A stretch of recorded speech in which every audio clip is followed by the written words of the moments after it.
Alright, how's it going guys? AlphaYGO back at it again and welcome to Prediction Princess.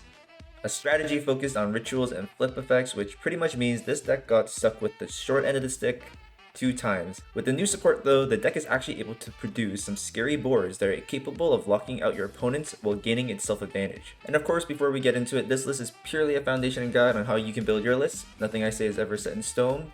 But with that, let's get right into it. For the monsters, we are on 3 Diviner, 2 Talismandro, 2 Candle, 1 Pencil Plume, and 3 Chalice Slime. These monsters shouldn't be too much of a surprise in any ritual deck now, as they are definitely able to help get us there. Moving on to the Prediction Princess cards, we're on 3 of the new cards, Bibliomuse, and 1 Corinarma, 3 Tarot Tray, and 1 of the new Tarot Traith.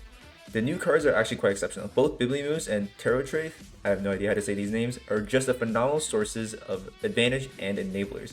Now to the variety of flip monsters that will accompany our strategy: 1 Guard Dog, 1 Whirlwind Weasel, and 1 Pot of the Forbidden. Guard Dog essentially locks your opponent from special summoning to turn its flip. Weasel is the same thing but locks up spells and traps. And Pot of the Forbidden is a toolbox of options ranging from draws, board wipes, and hand rips. To round out our monsters, we are on 3 Gamma, 1 Driver. Truthfully, this list was made to try and see combo as often as possible, and with 4 spots remaining, Gamma seemed like a good fit to help a lot of our cards resolve. If you ever play this list, I'm sure you'll find places to cut things down and put in more non-engine. For spells, we are on 2 of the new Nether Prediction Ritual, 2 of the OG Prediction Ritual, 3 Extra Foolish Burial, 3 Pre-Prep, 3 Prosperity, and 1 Call by the Grave. The extra deck is truthfully very up for interpretation outside of a few mandatory ones. 3 Herald is definitely one of those.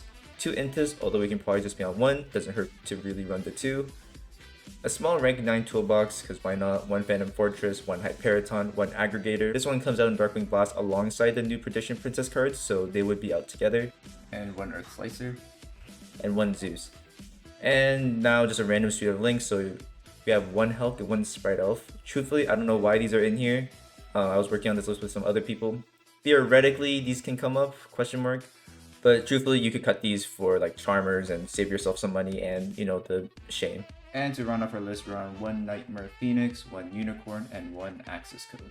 And that just about wraps up the list. And of course, nothing is set in stone, but if you're ever curious about something and want to spark some discussion, leave it in the comments below and I'll always get back to you. Bye-bye.